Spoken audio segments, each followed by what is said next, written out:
السلام عليكم ورحمة الله وبركاته.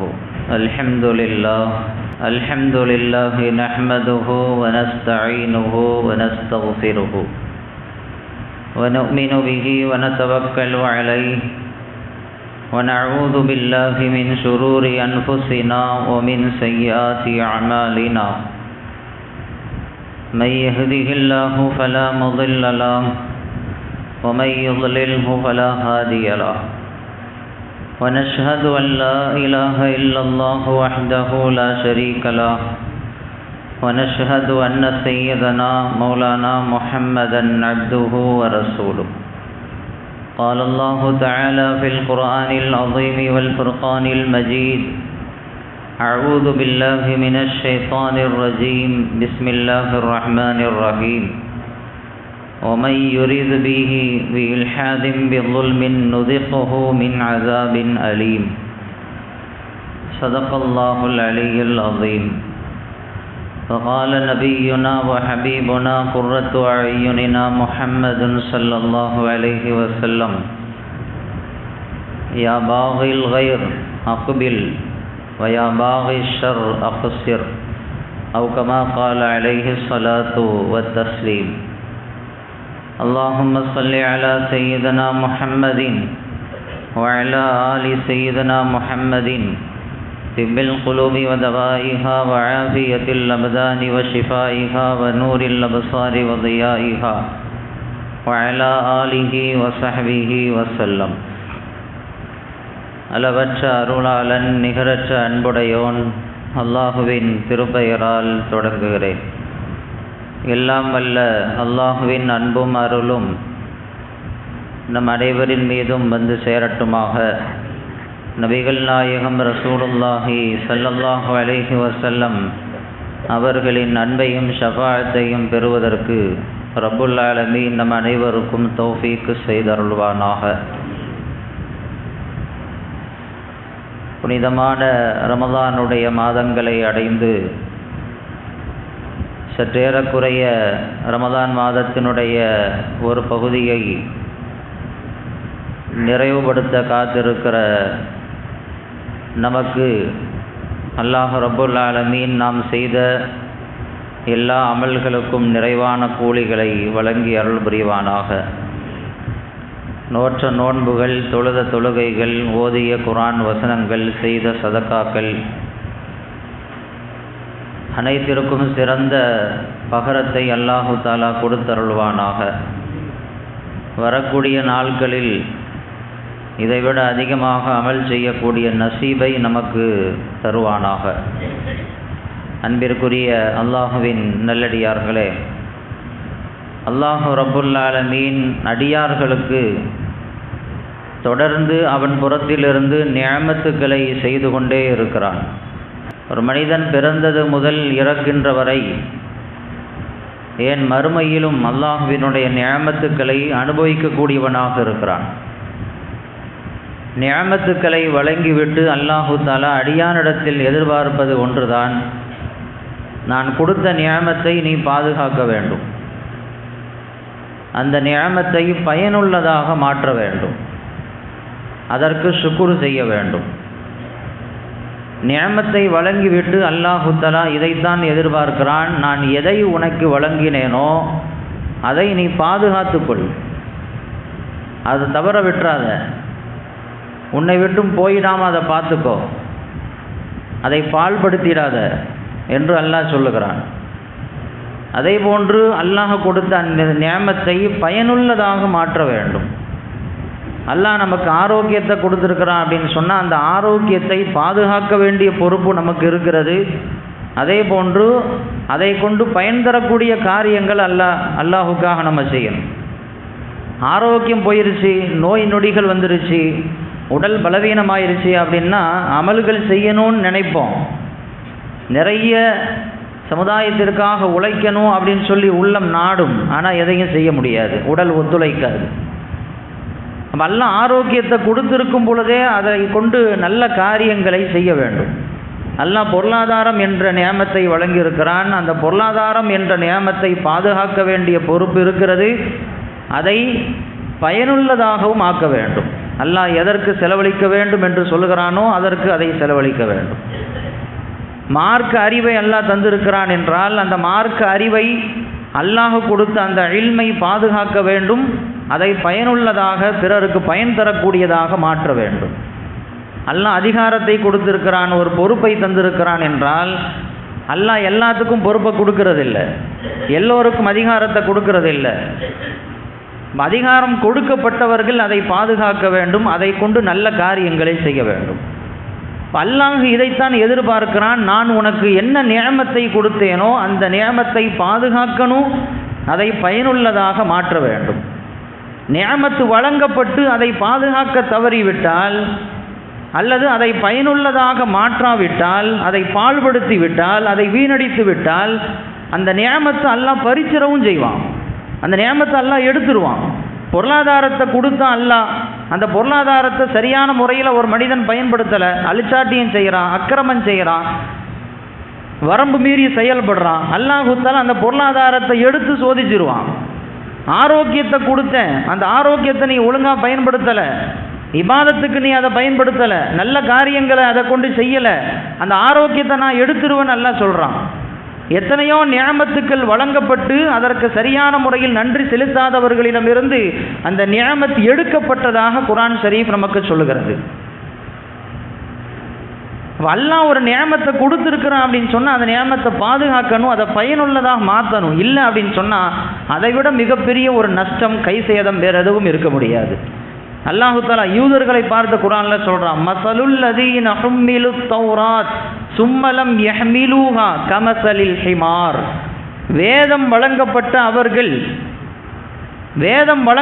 அவர்கள் அதை சரியான முறையில் சுமக்கவில்லை, எப்படி அதை ஏற்க வேண்டுமோ அதை அப்படி ஏற்கவில்லை, அதற்கு கொடுக்க வேண்டிய மரியாதை அவர்கள் கொடுக்கவில்லை, அதில் பேண வேண்டிய ஹக்குகளை அவர்கள் பேணவில்லை. அவர்கள் எப்படிப்பட்டவர்கள் தெரியுமா? கமஸலில் ஹிமாரி யஹ்மிலு அஸ்ஃபாரா, பொதிகளை சுமக்கக்கூடிய கழுதைகளைப் போல என்று அல்லாஹ் சொல்கிறான். வேதம் கொடுக்கப்பட்டவர்களை கழுதை என்று அல்லாஹ் சொல்கிறான். ஏனென்றால் அந்த வேதத்தை அவங்க பாதுகாக்கலை. வேதம் அப்படிங்கிறது அல்லாஹ்வுடைய எவ்வளோ பெரிய நியமத்து, அந்த நியமத்தை அவர்கள் பாதுகாக்க தவறினார்கள், அதில் கையாடல் செய்தார்கள், அதில் அவர்கள் கைகளை வைத்தார்கள், தங்களுடைய சிந்தனைகளை அதில் புகுத்தினார்கள், அல்லாஹ்வினுடைய வேதத்திற்குரிய மரியாதையை கெடுத்தார்கள். அதனால் அல்லாஹு தஆலா அவர்களை கழுதைக்கு நிகராக அல்லாஹ் சொல்லி காட்டுகிறான். கொடுத்த நியமத்தை பாதுகாக்கணும். அல்லாஹ் நமக்கு இப்போ மிகப்பெரிய ஒரு நியமத்தாக ரமலானுடைய காலங்களை நமக்கு தந்திருக்கிறான். அந்த ரமலானுடைய காலங்கள் மிகவும் பொக்கிஷமானவை, பொற்காலங்கள். வேற எந்த சமுதாயத்திற்கும் வழங்கப்படாத ஒரு நியமத்து இந்த ரமலான். எல்லா சமுதாயத்திற்கும் நோன்பு கடமையாக்கப்பட்டுச்சு, ஆனால் வேறு வேறு டைப்பில், வேறு வேறு அமைப்பில்.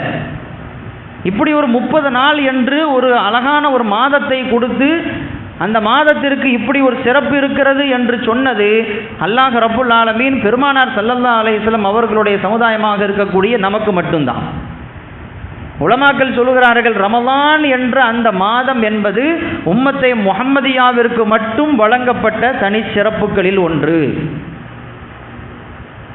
முந்தைய சமுதாயத்திற்கு நோன்பு கடமையாக்கப்பட்டதை போல் உங்களுக்கும் நோன்பு கடமையாக்கப்பட்டது நல்லா சொல்றானே அப்படின்னு கேட்டால், நோன்பு தான் கடமையாக்கப்பட்டதே தவிர இதே மாதிரி ரமலானுடைய மாதம் அவர்களுக்கு வழங்கப்படலை, நமக்கு மட்டும்தான் அல்லாஹ் வழங்கியிருக்கிறான். எவ்வளோ பெரிய அற்புதமான ஒரு நியமத்து. அந்த நியமத்தை பாதுகாக்கணுமே, அந்த நியமத்தை பயனுள்ளதாக மாற்றணுமே. எப்படி மாற்றுறது? பெருமானார் ஸல்லல்லாஹு அலைஹி வஸல்லம் அவர்களை பற்றி வருகிறது, அஜ்வதுன் நாஸி பில் கைர். ரசூலுல்லாஹி ஸல்லல்லாஹு அலைஹி வஸல்லம் அஜ்வது பில் கைர் மினர் ரீஹில் முர்சலா. பெருமானார் ஸல்லல்லாஹு அலைஹி வஸல்லம் அவர்கள் இயற்கையிலேயே அதிகமாக கொடைத்தன்மை உடையவர்கள், தாராளமாக எதையும் செய்யக்கூடியவர்கள், கொடுக்கக்கூடியவர்கள். ஆனால் ரமலானுடைய மாதம் வந்துவிட்டால் ஜிப்ரீல் அலைஹிஸ்ஸலாத்து வஸ்ஸலாம் அன்னவர்கள் குர்ஆனுடைய வசனங்களை பெருமானாருக்கு ஓதி காட்டக்கூடிய இந்த ரமலானுடைய பொற்காலங்கள் வந்துவிட்டால் ஸல்லல்லாஹு அலைஹி வஸல்லம் அவர்கள் எப்படி மாறிவிடுவார்கள் என்றால், தொடர்ந்து வீசக்கூடிய காற்றை விட அதிகமாக தாராளமாக நன்மைகளை செய்ய ஆரம்பித்து விடுவார்கள். காற்று தொடர்ந்து வீசுது அப்படின்னு சொன்னால் எப்படி இருக்கும்? வீசிக்கிட்டே இருக்கும் விடாமல். அந்த மாதிரி பெருமானார் ஸல்லல்லாஹு அலைஹி வஸல்லம் அவர்கள் இந்த 30 நாட்களிலும் விடாமல் தொடர்படியாக அமல்கள் செய்து கொண்டே இருப்பார்கள். பெருமானார் ஸல்லல்லாஹு அலைஹி வஸல்லம் அவர்களை பார்த்த சஹாபாக்கள் நமக்கு சொல்லுகிறார்கள், ரமலானை பயனுள்ளதாக மாற்றுவது அப்படின்னா என்ன அர்த்தம்? நன்மைகளை நிரப்பமாக செய்ய வேண்டும். சமயம் கிடைக்கிற பொழுதெல்லாம் நன்மைகளை கொள்ளையடிக்க முற்பட வேண்டும், போட்டி போட வேண்டும். எந்த நன்மை செய்யறதுக்கு நமக்கு வாய்ப்பு கிடைக்குதோ அந்த வாய்ப்பை சரியான முறையில் பயன்படுத்தி அந்த நேரத்தை வீணாக்காம அந்த நேரங்களை பயனுள்ளதாக மாற்ற வேண்டும். பெருமானார் ஸல்லல்லாஹு அலைஹி வஸல்லம் அவர்கள் வேகமாக வீசும் காற்றை விட அதிகமாக இந்த ரமலானுடைய காலங்களில் நன்மைகளை தொடர்படியாக செய்வார்கள் என்று பார்க்கிறோம். நமக்கெல்லாம் தெரியும், உமர் இப்னு கத்தாப் ரலியல்லாஹு தஆலா அன்ஹு தராவீஹ் தொழுகையை ஜமாத்தாக தொழக்கூடிய ஒரு சுன்னத்தை ஏற்படுத்தினது முதல்ல உமர் இப்னு கத்தாப் ரலியல்லாஹு தஆலா அன்ஹு அவங்க தான். ஸல்லல்லாஹு அலைஹி வஸல்லம் அவர்கள் தராவீஹ் தொழுதார்கள், சஹாபாக்கள் தொழுதார்கள், தனித்தனியாக தொழுதாங்க. உமர் இப்னு கத்தாப் ரலியல்லாஹு தஆலா அன்ஹு அவங்க தான். உபை இப்னு கஅப் ரலியல்லாஹு தஆலா அன்ஹு, தமீமுத் தாரி ரலியல்லாஹு தஆலா அன்ஹு, ரெண்டு பேரும் மிகப்பெரிய காரிகள். குர்ஆனை அழகாக இனிமையான குரலோடு ஓதக்கூடிய, அழகிய ராகத்தோடு ஓதக்கூடிய தேர்ச்சி பெற்றவர்கள் ரெண்டு சஹாபாக்கள். அந்த ரெண்டு சஹாபாக்களை ஏற்பாடு செஞ்சு அவங்களை இமாமாக நிறுத்தி சஹாபாக்களை பின்னால் நிற்க வச்சு முழு குர்ஆனையும் ஓதி தொலை வைக்கக்கூடிய ஒரு சுன்னத்தை உமர் இப்னு கத்தாப் ரலியல்லாஹு தஆலா அன்ஹு அவர்கள் நடைமுறைப்படுத்தினார்கள். இன்னைக்கு வரைக்கும் நடைமுறையில் இருக்கு. தராவீக ஜமாத்தா நடத்தினாங்கன்னு மட்டும்தான் நமக்கு தெரியும். அதை எப்படி தொழுதாங்கன்னு தெரியுமா? எந்த அளவிற்கு அந்த தராவீக அவர்கள் அதை தொழுகை நடத்தினார்கள் என்று நாம் பார்த்திருக்கிறோமா, கேள்விப்பட்டிருக்கிறோமா? சஹாபாக்கள் சொல்லுகிறார்கள், உபை இப்னு கஅப் ரலியல்லாஹு தஆலா அன்ஹு அவர்களும் தமீமுத் தாரி ரலியல்லாஹு தஆலா அன்ஹு அவர்களும் தராவீக தொழுகுவார்கள். அந்த தராவீக தொழுகையில் ஒரு 100 அல்லது 200 ஆயத்துக்களை மட்டுமே ஓதுவார்கள். அந்த தொழுகை எவ்வளவு தூரம் நீண்டு இருக்கும் அப்படின்னா, நஅ்தமிது அலல் அஸா, எங்களால் நிற்க முடியாது, கைகளில் குச்சியை ஊன்றிக்கொண்டு நாங்கள் நிற்போம், கால் கடுக்கும், கால் நடுங்கும், நிற்க முடியாத அளவிற்கு அந்த சஹாபாக்கள் தஹஜ்ஜத் வரைக்கும் தொழுகை நடத்துவார்கள். எங்களால் நிற்க முடியாதுங்கிறாங்க. வயசான சஹாபாக்கள் சொல்லல, வயது முதிர்ந்தவர்கள் சொல்லவில்லை, வாலிபர்கள் சொல்லுகிறார்கள், இளம் வயது சஹாபாக்கள் சொல்லுகிறார்கள், எங்களால் நிற்க முடியாது, கையில் ஒரு குச்சியை ஊன்றி கொண்டு தொழுகையில் நாங்கள் நிற்போம். உபை இப்னு கஅப் ரலியல்லாஹு தஆலா அன்ஹு சொல்றாங்க, இரவு தராவீஹ் தொழுகை முடிச்சுட்டு வீட்டுக்கு வந்த உடனே வீட்டில் இருக்கக்கூடிய மனைவி அல்லது பணி செய்யக்கூடியவங்கள்ட்ட அப்படியே அவசரப்படுத்துவாங்களா, சீக்கிரம் சஹர் சாப்பாடை எடுத்து வைங்க, ஃபஜ்ர் நேரம் வந்துடும், ஃபஜ்ர் நேரம் வந்துடும் என்று அவசரப்படுத்துகின்ற அளவிற்கு அவர்கள் நிலை இருந்தது என்று சொன்னால் தராவீஹ் எவ்வளவு தூரம் நீண்டு இருக்கிறது என்பதை நாம் எண்ணி பார்க்க வேண்டும். ஒரு 5 நிமிஷம் கூடிடுச்சுன்னா இமாம் ரொம்ப நேரம் தொலை வைக்கிறாருன்னு சொல்கிறோமே, தராவீஹ் தொழுகையை தஹஜ்ஜத் வரைக்கும் தொழுதார்கள். ஃபஜ்ர் வாங்கு சொல்லக்கூடிய அந்த நேரம் கொஞ்ச நேரம் தான் இருக்கும், சஹர் நேரம் சாப்பிட்ற அளவுக்கு தான் கேப் இருக்கும், அது வரைக்கும் தஹஜ்ஜத் தராவீஹ் நீண்டு இருக்கும் என்று சொல்கிறார்கள் சஹாபாக்கள். சஹாபாக்களுடைய தொழுகை அப்படி இருந்தது ரமதானுடைய காலங்களில். முன்னோர்களுடைய வரலாறுகளை படித்து பாருங்கள். தராவீஹ் தொழுகையை தொழுகுவார்கள், ஃபஜ்ர் வரைக்கும் தொழுவாங்க. ஃபஜ்ர் முடிச்சுட்டா சரி அதுக்கு பிறகாச்சு தூங்குவாங்கன்னு பார்த்தா மக்களுக்கு பாடம் நடத்த ஆரம்பிச்சிருவாங்க. கேட்கப்படும், ஏன் நைட்டும் தூங்கல, பகல்லையும் தூங்க மாட்டீங்களா? லா அல்லாஹு ஜம்பி லினௌமின், அவர்கள் சொல்வார்கள், இது ரமதானுடைய காலம், நன்மைகளை இரட்டிப்பாக பன்மடங்காக ஆக்கி தரக்கூடிய ஒரு மாதம். இந்த மாதத்தில் என் தலையை நான் கீழே வைக்க மாட்டேன், இரவிலும் பகலிலும் என்று சொல்லக்கூடிய முன்னோர்களுடைய வரலாற்று நூல்களில் இருக்கிறது. இரவு முழுக்க தொழுகை, பகல் முழுக்க குர்ஆன் ஓதுதல், ஹதீஸ் வாசிக்குதல், மக்களுக்கு பாடம் நடத்துதல், இப்படித்தான் அவர்களுடைய காலங்கள் கழிந்திருக்கிறது. ரமலானை அப்படித்தான் அவர்கள் பயனுள்ளதாக மாற்றினார்கள் என்று பார்க்கிறோம். இன்னைக்கு எத்தனை பேர் ரமலானுடைய காலங்களை பயனுள்ளதாக மாற்றுறோம்? மிஞ்சி போனால் தொழுகைகளை 5 வேளை தொழுகைகளை ஜமாத்தா தொழுகிறோம், அத்தோடு நிறுத்திக்கிறோம். ரமலானுக்கும் மற்ற மாதங்களுக்கும் இடையில் வித்தியாசம் அவ்வளவுதான் நம்மிடத்தில் இருக்கிறது. மற்ற மாதத்தில் நாம் ஜமாத்துக்கு வரமாட்டோம், ரமலானுடைய காலத்தில் ஜமாத்துக்கு கரெக்டாக வந்துடும். யாரையும் குறைபடுத்துவது நோக்கமல்ல, நம்முடைய நிலைகளை புரிந்து நாம் அதை மாற்ற வேண்டும் என்பதற்காக சொல்லப்படுகிறது. அத்தோடு ரமலானுடைய அந்த காலத்தை நாம் முடிச்சிடுறோம். ஒவ்வொரு நிமிடமும் பாக்கியமானவை, ஒவ்வொரு நொடி பொழுதும் பாக்கியமானவை. அதை பயனுள்ளதாக மாற்றணுமே. அல்லாஹ் கொடுத்த மிகப்பெரிய நியமத்தல்லவா. உனக்கு வருஷம் வருஷம் அந்த நியமத்தை கொடுத்தன, நீ எந்த அளவுக்கு அதை பயன்படுத்தின, பயனுள்ளதாக மாற்றின, அதை பாதுகாத்தியா அப்படின்னு கேட்க மாட்டானா? ரமலானுடைய காலங்கள் நன்மைகளை கொண்டு நிரப்ப வேண்டும். ஏதோ 2 ரக்காத் தொழுதோம், ஒரு 5 நிமிஷம் குர்ஆன் ஓதணும், கொஞ்ச நேரம் தஸ்பீக் ஓதணும், 2 ரக்காத் தஹஜ்ஜத் தொழுதுட்டேன் அப்படின்ட்டு பெருமிதப்படுவதை விட்டுவிட்டு நேரம் கிடைக்கிற பொழுதெல்லாம் அதை நன்மைகளை கொண்டு அலங்கரிக்க வேண்டும். அதுதான் இந்த ரமலானை பயனுள்ளதாக மாற்றுவதற்கான முதல் வழி. இரண்டாவது விஷயம் என்ன அப்படின்னு சொன்னா, இந்த நாட்கள்ல ஒரு நொடி பொழுது கூட பாவமான காரியத்தை செஞ்சிடக்கூடாது. ஒரு நொடி பொழுது கூட பாவமான காரியத்தில் ஈடுபட்டுறக்கூடாது. ஸல்லல்லாஹு அலைஹி வஸல்லம் அவர்கள் ரமலானுடைய சிறப்புகளை சொல்லிக்கொண்டே வருகின்ற பொழுது அந்த ஹதீஸினுடைய தொடரில் இப்படி ஒரு வார்த்தை வருகிறது. ரமலான் மாதத்தினுடைய முதல் நாளுடைய இரவில் மலக்குமார்களை கொண்டு அல்லாஹ் அறிவிப்பு செய்ய சொல்கிறான், யா பாகில் கைர் அக்பில், நன்மைகளை தேடக்கூடியவனே முன்னோக்கி வா, வா ரமலான் வந்துருச்சு, முன்னோக்கி வா. வயா பாகி ஷர், தீமையை தேடக்கூடியவனே, பாவத்தை தேடக்கூடியவனே, அக்சிர், அதை குறைச்சிக்கோ, அதை விற்று, அதை தொடாத, அதன் பக்கம் நெருங்காத.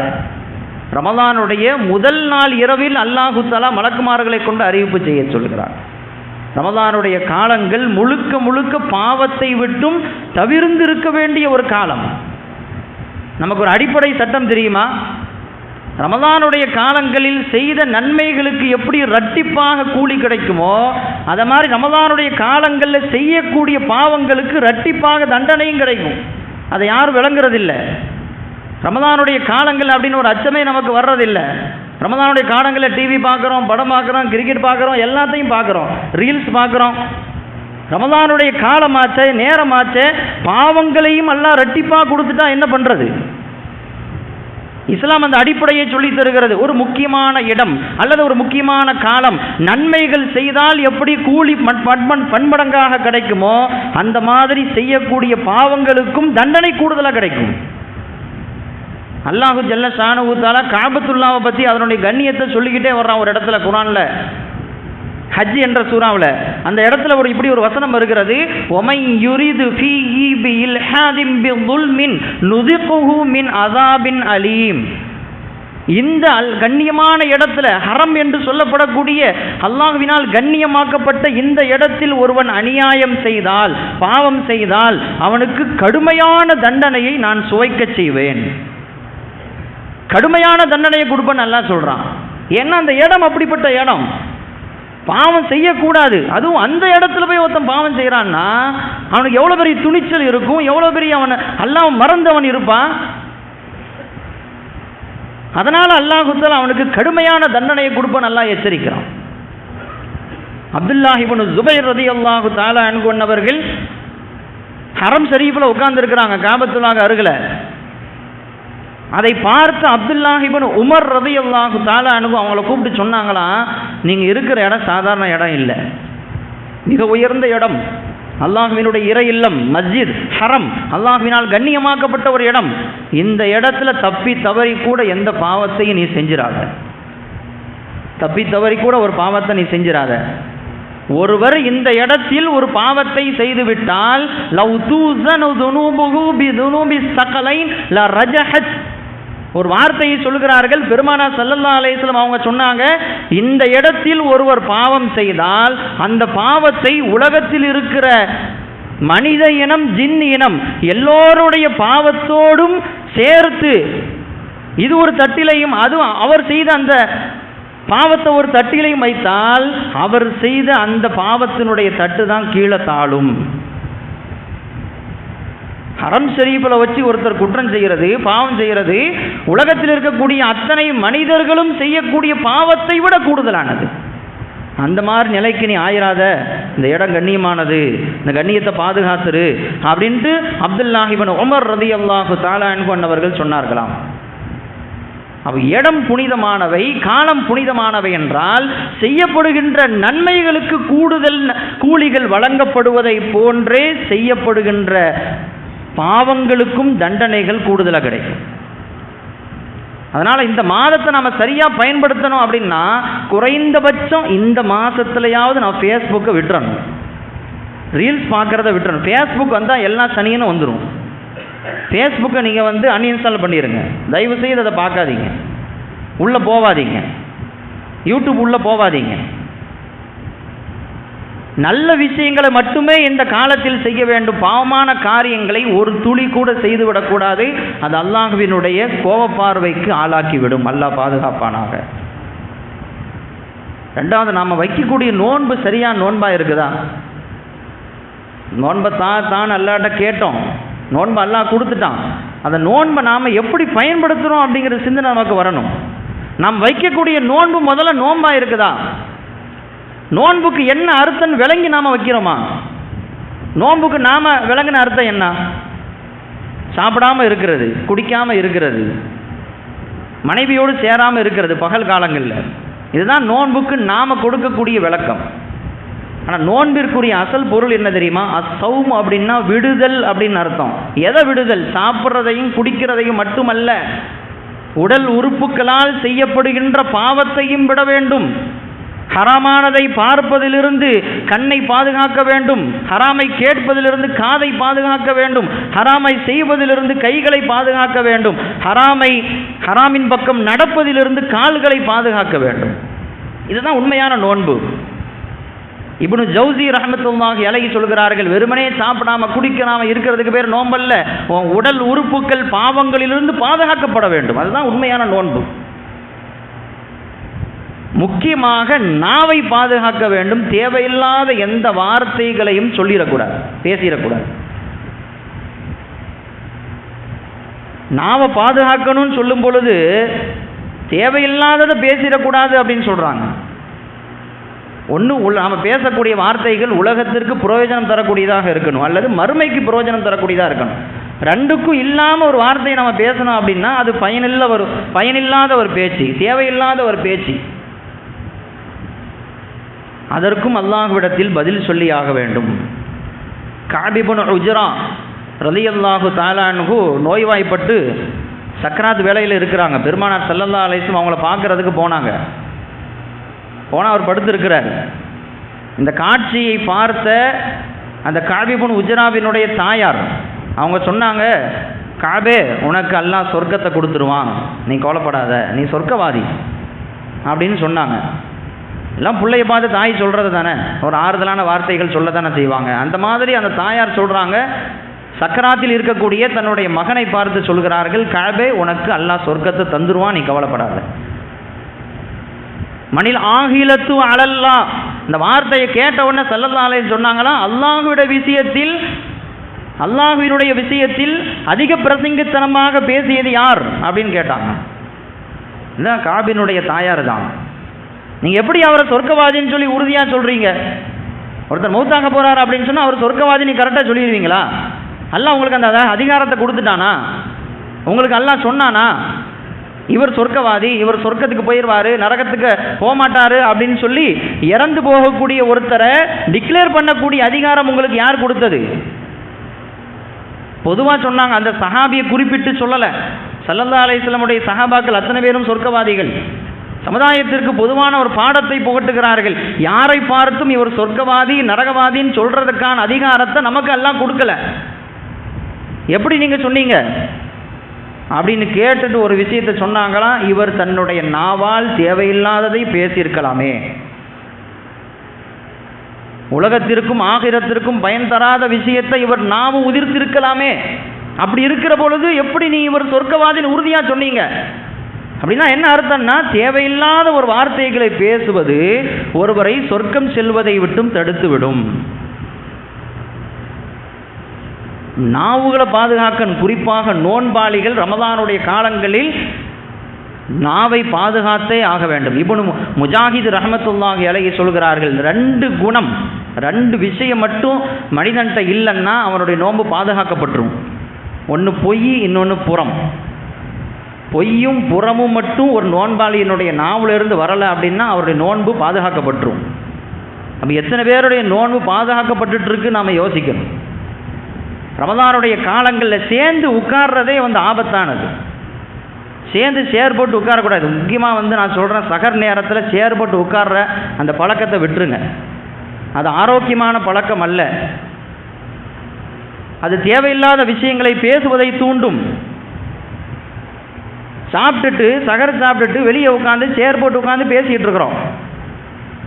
இது எந்த வகையில் நியாயமானது என்று யோசித்து பார்க்க வேண்டும். நாம் ஒன்றும் கல்யாண வீட்டுக்கு வரல, மண்டபத்துக்கு வரல, சாப்பிட்டுட்டு பீனா போட்டுட்டு ஐஸ்கிரீம் சாப்பிட்டுட்டு ஹாயாக உட்காந்து பேசிகிட்டு இருக்கிறதுக்கு பள்ளிவாசலுக்கு வந்திருக்கிறோம். நிறைய பேர் சகர் சாப்பிட முடியாமல் இருக்கிறதுனால நிர்பந்தத்திற்காக அந்த சகர் சாப்பாடு ஏற்பாடு செய்யப்படுது. அத்தோடு நாம் முடித்து கொள்ள வேண்டுமே தவிர பள்ளிவாசலுடைய கண்ணியத்தை கெடுக்கிற மாதிரி எந்த விஷயத்தையும் நாம் செய்யக்கூடாது. ரெண்டாவது, இடம் புனிதமானது, அந்த நேரம் அதைவிட மிக புனிதமானது. சகர் நேரம் எவ்வளோ பாக்கியமான நேரம் தெரியுமா? சகர் நேரம் பெருமானார் ஸல்லல்லாஹு அலைஹி வஸல்லம் அவர்கள் சொன்னார்கள், தஸஹரு ஃபைன்ன ஃபி ஸுஹூரி பரக்கா. சகர் சாப்பிடுங்கள், சகர் நேரத்தில் உங்களுக்கு அந்த உணவில் பரக்கத்து இருக்குன்னாங்க. சகர் உணவில் பரக்கத்து இருக்குன்னாங்க. எந்த வகையில் பரக்கத்து? யோசி பார்க்கும்போது இமாம்கள் சொல்லுகிறார்கள், ஒன்றும் நோன்பாளிக்கு ஆற்றலை தருது. பகல் முழுக்க அவர் தாகத்தோடு பசியோடு இருக்கணுமா இல்லையா? இபாதத் செய்கிறதுக்கு கொஞ்சம் உடம்புல சத்து வேணும், ஆற்றல் வேணும். அந்த ஆற்றலை சகர் உணவு கொடுக்குது. அதனால் பரக்கத்தான உணவு. அது மட்டும் காரணம் இல்லை. சகர் உணவு ஏன் பரக்கத்துன்னு சொன்னாங்க அப்படின்னா, சகர் உணவு சாப்பிடுவதால் தான் ஒருவர் சகரில் தஹஜ்ஜத் தொழக்கூடிய வாய்ப்பை அவருக்கு அது ஏற்படுத்துது. சகர் நேரத்தில் இஸ்திக்பார் செய்யக்கூடிய வாய்ப்பை ஏற்படுத்துது. சகர் நேரத்தில் துஆ செய்யக்கூடிய நசீபை ஏற்படுத்துது. ஃபஜ்ர் கலாவாகாமல் தொழக்கூடிய ஒரு வாய்ப்பை அந்த சகர் தான் ஏற்படுத்துது. சகர்னு ஒரு உணவு மட்டும் இல்லைன்னா ஃபஜ்ர் பாதி பேர் ஃபஜ்ர் தொழ மாட்டோம், தஹஜ்ஜத் தொழ மாட்டோம். தஹஜ்ஜத் என்ற துஆ என்ற ஃபஜ்ர் என்ற மிக அற்புதமான விஷயங்களுக்கு அது வழிகோலாக இருக்குது என்பதனால்தான் சகர் உணவு பரக்கத்தான உணவு என்று சொன்னார்கள். சகர் நேரம் அப்படிங்கிறது துஆ ஏற்றுக்கொள்ளப்படக்கூடிய ஒரு நேரம். எத்தனை தடவை ஹதீஸ்களை கேட்டிருப்போம். அல்லாஹ் ஜல்ல ஷானுஹு தஆலா இரவினுடைய கடைசி பகுதியில் முதல் வானத்திற்கு இறங்கி வந்து கேட்கிறான் அடியானை பார்த்து, என்னிடத்தில் துஆ செய்பவர்கள் உண்டா? தௌபா செய்பவர்கள் உண்டா? தேவைகளை கேட்பவர்கள் உண்டா? பாவ மன்னிப்பு தேடக்கூடியவர்கள் உண்டா? பராத் இரவுல மட்டும் அல்லாஹ் கேட்கறதில்லை. பராத் இரவு மட்டும் நாம் நினைச்சுக்கிறோம்.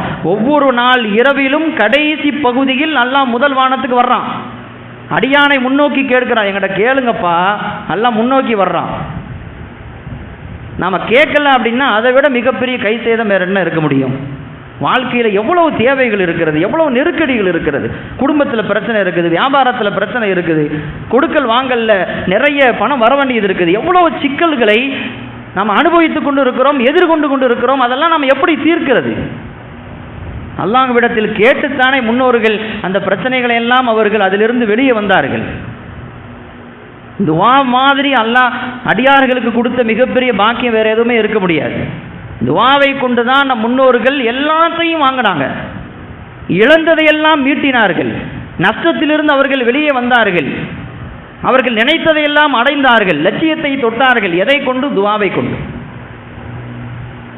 அதுவும் அந்த சகர் நேரம் அப்படிங்கிறது அல்லாஹ் இறங்கி வர நேரமாக இருக்கிறதுனால உடனே கபூல் ஆகக்கூடிய நேரம்.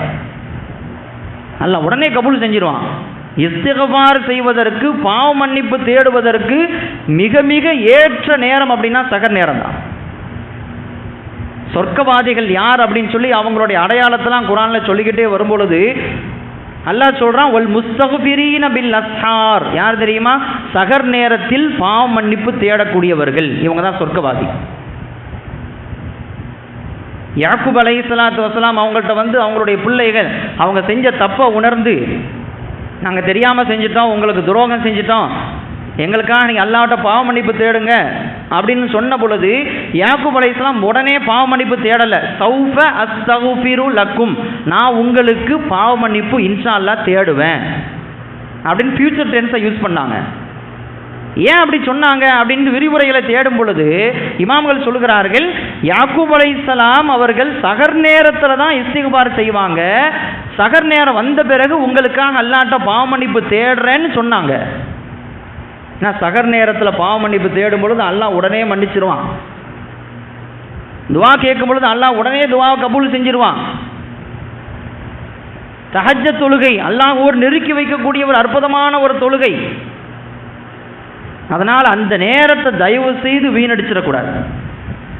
அதனால் சகர் சாப்பிட வரக்கூடியவங்கள்ட்ட தயவு கூர்ந்து சொல்லுறேன், சகர் சாப்பிட்டீங்கன்னா பள்ளிக்குள்ளே வந்துடுங்க. வெளியே சேர் போட்டு உட்கார்ற வேலையை வைக்க வேண்டாம். நீங்கள் பலாயு பேசுகிறீங்க, புறம் பேசுகிறீங்கன்னு நான் சொல்ல வரலை.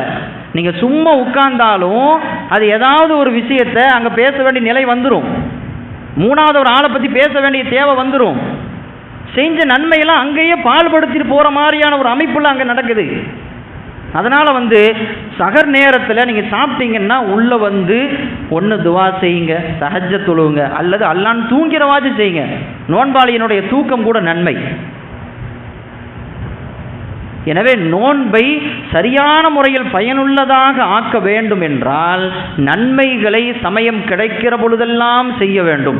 பாவங்கள் ஒரு கணம் கூட செய்து விடாமல் நம்மை பாதுகாக்க வேண்டும். பாவம் நடக்கக்கூடாதுன்னா 4 பேர் சேர்ந்து உட்கார்ற மாதிரியான சூழ்நிலையை உருவாக்கவே கூடாது. ஏன் முன்னோர்கள் தனிமையை விரும்பினார்கள்?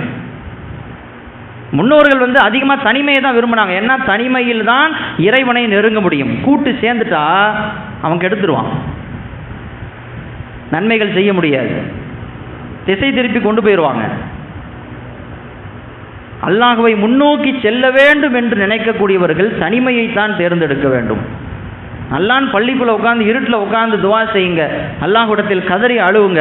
அழக்கூடிய நாட்கள் தான் இது, அல்லாஹ்விடத்தில் கேட்க வேண்டிய நாட்கள் தான் இது. அல்லாஹ் கொடுப்பதற்கு தயாராகவும் இருக்கிறான், பாவங்களை மன்னிப்பதற்கும் தயாராக இருக்கிறான்.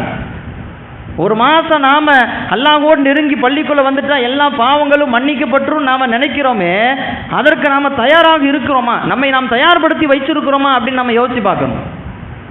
எத்தனை பேர் இந்த மாதத்தில் கதறி அழுவுறோம், அல்லாஹ்விடத்தில் துவா செய்கிறோம். அதனால் இந்த மாதம் அல்லாஹ் நமக்கு வழங்கி இருக்கக்கூடிய மிகப்பெரிய அற்புதமான ஒரு நிஅமத். இதை பாதுகாக்க வேண்டும், அதை பயனுள்ளதாக மாற்ற வேண்டும். அல்லாஹ் ரப்புல் ஆலமீன் கிடைக்கப்பட்ட ரமலானை பயனுள்ளதாக மாற்றக்கூடிய நல்லடியார்கள் கூட்டத்திலே நம்மை சேர்த்து அருள் புரிவானாக. நன்மையான காரியங்களை மட்டுமே செய்யக்கூடியவர்களாக அல்லாஹ் ஆக்குவானாக. தீமையான காரியங்களிலிருந்து முழுமையாக காலம் முழுக்க நம்மை பாதுகாத்து அருள் புரிவானாக. ரமலானுடைய காலங்களில் நாம் செய்யக்கூடிய சிறிய பெரிய எல்லா அமல்களையும் குறைவின்றி ஏற்றுக்கொண்டு அதற்குரிய நன்மைகளை பன்மடங்காக்கி அல்லாஹ் ஜல்ல ஷானுஹு தஆலா வழங்கி அருள் புரிவானாக. வஆகிரு தஅவானா அல்ஹம்துலில்லாஹி ரப்பில் ஆலமீன். வஸ்ஸலாமு அலைக்கும் வரஹ்மத்துல்லாஹி வபரகாத்துஹு.